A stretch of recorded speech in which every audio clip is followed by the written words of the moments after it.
கூடுதல் விவசாயம் இது ஆரம்பிச்சதுக்கே ஒரு ஸ்டோரி இருக்கு.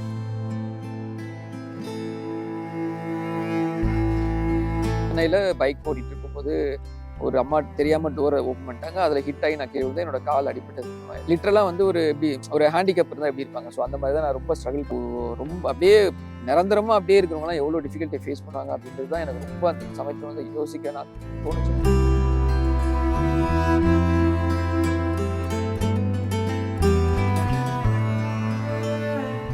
ஸோ நம்ம நிலம் இருக்கு, நம்மகிட்ட சொந்தமா நிலம் இருக்கு. அதுல நம்ம ஏன் விவசாயம் பண்ணி மீதி வந்து இந்த மாதிரி மக்களுக்கு கொடுக்கலாம், டிஃப்ரெண்ட்லி ஏபிள் பீப்புள் கொடுக்கலாம் அப்படின்னு ஆரம்பிச்சு தான் அந்த கூடுதல் விவசாயம். நான் இங்க ப்ராசஸ் பண்ணி, இங்க விவசாயம் பண்ணி ப்ராசஸ் பண்ணி நெல்லா கன்வெர்ட் பண்ணி பார்சல் போட்டு கொண்டு போய் கொடுக்கறது காஸ்ட் கண்டிப்பா அதிகமா தான் இருக்கும். சொந்தமா நான் இறங்கி நானே நாத்து விட்டு பயிர் நெட்டு விவசாயம் பண்ணி அறுவடை பண்ணி இதை ப்ராசஸ் பண்ணி என் கையால கொண்டு போய் கொடுப்பேன். ஸோ அதுதான் ஒரு மிகப்பெரிய வந்து ஒரு சாட்டிஸ்ஃபேக்ஷன். ஏன்னா கண்டிப்பா தான் காஸ்ட்லியா தான் இருக்கும். அவங்க கையில இந்த ஒரு 10,000 ரூபாய் கொடுத்து விவசாயம் பண்ணி இதுல வர்றத பாதி நீ எடுத்துக்கோப்பா, பாதி வந்து இந்த மாதிரி மக்களுக்கு கொடுப்பா என் சார்பா அப்படின்னு சொன்னீங்கன்னா, அந்த சின்ன விவசாயி முகத்திலையும் ஒரு சந்தோஷத்தை பார்க்கலாம், அதை பயன்படுத்துற அந்த டிஃப்ரெண்ட்லி ஏபிள்டு முகத்திலையும் ஒரு சந்தோஷத்தை பார்க்கலாம்.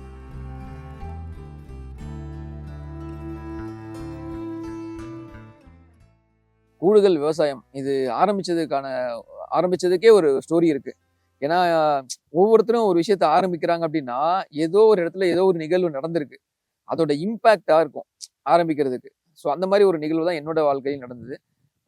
நான் வந்து ஒரு 1.5 வருஷத்துக்கிட்ட இருக்கும். நான் ஒரு ஆக்சிடென்ட் நான் ஒரு சென்னையில பைக் ஓட்டிட்டு இருக்கும்போது ஒரு அம்மா தெரியாம டோரை ஓப்பன் பண்ணிட்டாங்க. அதுல ஹிட் ஆகி நான் கீழ விழுந்தேன். என்னோட கால் அடிபட்டது. ஸோ நான் ஒரு 3 மந்த்ஸ் கிட்டத்தட்ட வந்து நடக்க முடியல.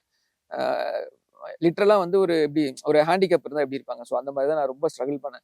ஸோ அந்த சமயத்துல தான் எனக்கு வந்து அது வந்து ஒரு மிகப்பெரிய தாக்கத்தை எனக்குள்ள வந்து ஏற்படுத்துச்சு. என்னன்னா 3 மாசமே அந்த 3 மாசத்துல நான் ஒரு 3 டைம் நான் கீழே விழுந்திருப்பேன். ஏன்னா ஏன்னா அந்த மாதிரியான ஒரு இஷ்யூ எனக்கு கால்ல.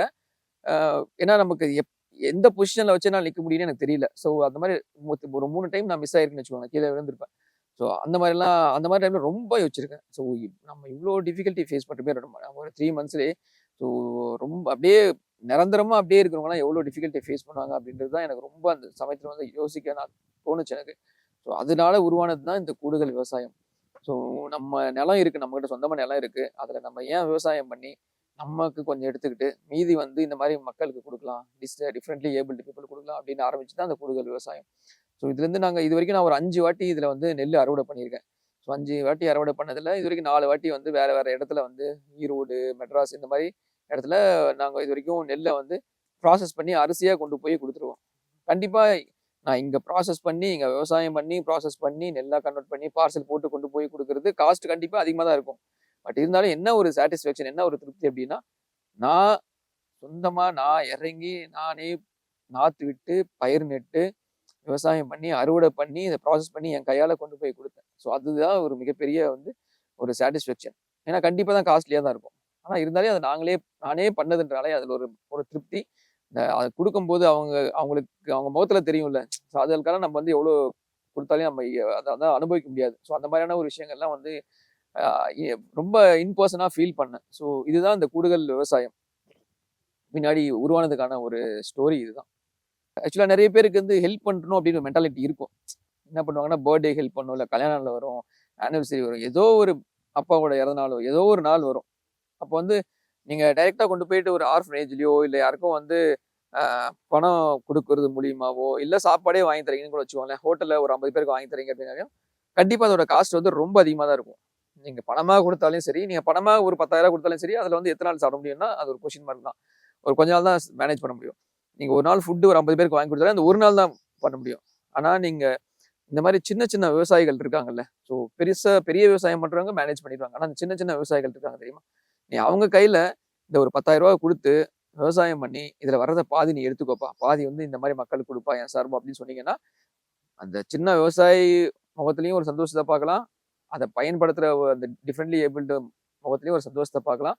இன்னொன்று ஓரளவுக்கு ஒரு ஹெல்த்தியாக ஒரு விவசாயத்தை பண்ணி ஒரு சுகாதாரமான விவசாயம் பண்ணி அந்த ஒரு பொருளை கொடுத்த ஒரு மன திருப்தி கிடைக்கும் கண்டிப்பாக.